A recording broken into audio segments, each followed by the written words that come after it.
ക്ഷമിക്കണം. ഇവർക്കൊരിക്കലും ഒരമ്മയാകാൻ കഴിയില്ല. ഒരു നടുക്കത്തോടെയാണ് ഞാനത് കേട്ടത്. അഭിയേട്ടൻ്റെ കൈകളിലെ എൻ്റെ പിടുത്തത്തിന് ശക്തി കൂടി. എത്ര നിയന്ത്രിച്ചിട്ടും കവിളിലൂടെ കണ്ണീർ ചാലിട്ടൊഴുകി.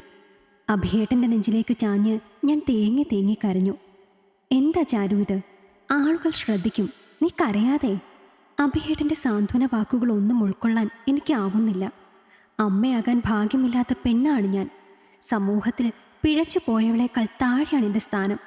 വരാൻ പോകുന്ന പരിഹാസങ്ങളും കുത്തുവാക്കുകളും ഓർക്കുംതോറും ഹൃദയം വിങ്ങിക്കൊണ്ടിരുന്നു. വീടെത്തും വരെ ഞാൻ അഭിയേട്ടനോടൊന്നും മിണ്ടിയില്ല. കാറിൽ കണ്ണടച്ചങ്ങനെ ഇരുന്നു. പഴയ കാലത്തിലേക്ക് ഊളിയിട്ടു.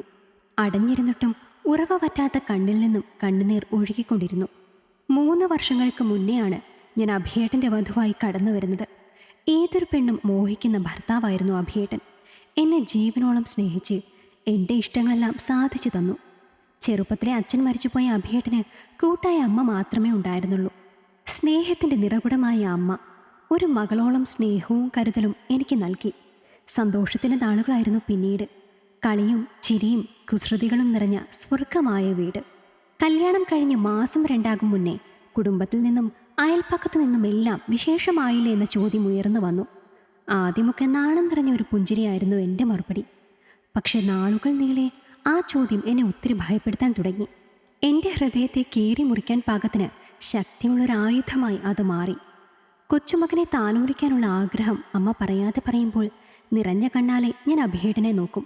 വിഷാദം വീണലിഞ്ഞ ഒരു പുഞ്ചിരി നൽകി ഏട്ടൻ എന്നിൽ നിന്നും കണ്ണെടുക്കും. കിടപ്പറയിൽ മുഖാമുഖം നോക്കി കണ്ണ് നിറയ്ക്കുമ്പോഴും ചേർത്ത് നിർത്തി എന്ത് വന്നാലും ഞാൻ കൂടെ ഉണ്ടാകുമെന്ന അഭിയേട്ടൻ്റെ വാക്കായിരുന്നു ജീവിക്കാനുള്ള പ്രേരണ നൽകിയത്. കുസൃതികളില്ലാതെ കളിച്ചിരികളില്ലാതെ വീട് മൂകമായി. ഇതൊന്നും അറിയാതെ പാവം അമ്മ ഇപ്പോഴും ഒരു മകളെപ്പോലെ എന്നെ സ്നേഹിക്കുന്നു. ഇനി ഇതെല്ലാം അറിയുമ്പോൾ ചാരു, വീടെത്തി. അഭിയേട്ടൻ തട്ടി വിളിച്ചപ്പോഴാണ് ചിന്തയിൽ നിന്നും ഉണർന്നത്. എന്താ ചാരു ഇത്? നീ ആ കണ്ണൊക്കെ ഒന്ന് തുടക്കിയേ. അമ്മ കണ്ടാൽ എന്ത് കരുതും? നീ പേടിക്കുന്ന പോലെ ഒന്നും സംഭവിക്കില്ല, ഞാനല്ലേ പറയുന്നേ. ഒരിക്കലും പ്രസവിക്കില്ലെന്ന് ഡോക്ടർമാർ വിധി എഴുതിയ ഒരുപാട് ആളുകൾ അമ്മയായ ചരിത്രം നമുക്ക് മുന്നിലില്ലേ? ദൈവം നമ്മളെ കണ്ടില്ലെന്ന് വെക്കില്ല, എനിക്കുറപ്പുണ്ട്. പിന്നെ എന്തൊക്കെ സംഭവിച്ചാലും ഞാൻ നിന്നെ കൈവിടുമെന്ന് നിനക്ക് തോന്നുന്നുണ്ടോ? എനിക്കറിയാം അഭിയേട്ടാ, അഭിയേട്ടൻ ഒരിക്കലും എന്നെ തനിച്ചാക്കില്ലെന്ന്. പക്ഷേ ഒരു മച്ചിയായ എന്നെ അമ്മ എന്നെ സ്നേഹിക്കുമെന്ന് അഭിയേട്ടൻ കരുതുന്നുണ്ടോ? ഒരു പേരക്കുട്ടിയെ കൊഞ്ചിക്കാൻ അമ്മ എത്രത്തോളം ആഗ്രഹിക്കുന്നുണ്ടെന്ന് എനിക്കറിയാം. അത് ഇനി ഒരിക്കലും സാധിക്കില്ലെന്നറിയുമ്പോൾ ഇതുവരെ താലോലിച്ച കൈകൾ കൊണ്ട് എന്നെ നോവിച്ചാൽ എനിക്കത് സഹിക്കില്ല. അതുകൊണ്ട് എന്നെ ഒഴിവാക്കിയേക്ക് അഭിയേട്ടാ. ഇതും പറഞ്ഞ് ഞാൻ മുഖം പൊത്തി കരയാൻ തുടങ്ങി. അപ്പോഴേക്കും ഉമ്മറത്തേക്ക് അമ്മ വന്നിരുന്നു. അമ്മ കാണാതെ ഞാൻ കണ്ണു തുടച്ച് വേഗം പുറത്തേക്കിറങ്ങി. അമ്മയെ നോക്കാതെ അകത്തേക്ക് കയറി. എന്താടാ അവളുടെ മുഖം വല്ലാണ്ടിരിക്കുന്നേ? കാറിൽ നിന്നും ഇറങ്ങിയ ഏട്ടൻ്റെ പിറകെ കൂടി അമ്മ വീണ്ടും ചോദിച്ചു. നിന്നോടാ ചോദിച്ചത്, അവൾക്ക് എന്താ പറ്റിയെന്ന്? ഒന്നുമില്ലമ്മേ, ഡോക്ടർ എന്തോ വിവരക്കേട് പറഞ്ഞു. അപ്പം തൊട്ട് തുടങ്ങിയതാ. ഡോക്ടർ എന്തു പറഞ്ഞു എന്നാ? നീ തെളിച്ചു പറ. റൂമിൽ നിന്നും ഹാളിലുള്ള അവരുടെ സംസാരം എനിക്ക് വ്യക്തമായി കേൾക്കാം. അത് അവൾക്ക് ഗർഭം സ്വീകരിക്കാനുള്ള ശേഷിയില്ലെന്ന്. ഒരു നിമിഷം അവിടെ മൗനം നിറഞ്ഞു നിന്നു. അമ്മയ്ക്ക് പേരക്കുട്ടിയെ കുഞ്ചിക്കാനുള്ള മോഹം എത്രയുണ്ടെന്ന് അവൾക്കറിയാം അമ്മേ. പക്ഷെ അത് നൽകാൻ അവൾക്കൊരിക്കലും സാധിക്കില്ലല്ലോ. അമ്മയുടെ ശാപം ഏൽക്കാൻ അവൾക്കാവില്ലെന്നും അതുകൊണ്ട് അമ്മയ്ക്ക് വേണ്ടി അവളെ ഒഴിവാക്കാനുമാണ് അവൾ പറയുന്നത്. അഭിയേട്ടൻ്റെ സ്വരം ഇടറിയിരുന്നു. എന്നിട്ട് നീ എന്ത് തീരുമാനിച്ചു? അമ്മയുടെ ചോദ്യത്തിന് അഭിയേട്ടന് ഉത്തരമില്ലായിരുന്നു. നീ അവളെ ഇങ്ങോട്ട് വിളിക്ക്. അമ്മയുടെ സ്വരമാറ്റത്തിൽ ഞാനൊന്ന് ഞെട്ടി. എന്നെ അങ്ങോട്ട് വിളിക്കാൻ അഭിയേട്ടനോട് പറയുകയായിരുന്നില്ല, കൽപ്പിക്കുകയായിരുന്നു അപ്പോൾ അമ്മ. ഏറെ പേടിച്ച് തല താഴ്ത്തിയാണ് ഞാൻ അമ്മയുടെ മുന്നിൽ നിൽക്കുന്നത്.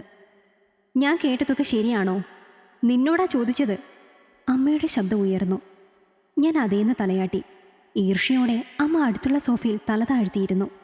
ശരിയാ നീ പറഞ്ഞത്. പേരക്കുട്ടിയെ കൊഞ്ചിക്കാൻ ഞാൻ മറ്റെന്തിനേക്കാളും ആഗ്രഹിക്കുന്നുണ്ട്. ഞാൻ മാത്രമല്ല, ലോകത്തുള്ള മുഴുവൻ അമ്മമാരും ആഗ്രഹിക്കും. പക്ഷേ അതിനേക്കാളൊക്കെ എത്രയോ ഇരട്ടി അധികം ഇഷ്ടമാണ് എനിക്ക് നിന്നെ. ഇപ്പോഴും ഇഷ്ടമാണ്. മരുമകളെ ഇതുവരെ കണ്ടിട്ടില്ല നിന്നെ ഞാൻ. എനിക്കെൻ്റെ മകള് തന്നെയാണ് നീ. അതൊന്നും മനസ്സിലാക്കാതെ നീ പോവാണെങ്കിൽ പൊക്കോ. അമ്മ കരച്ചിലിൻ്റെ വക്കോളം എത്തിയിരുന്നു.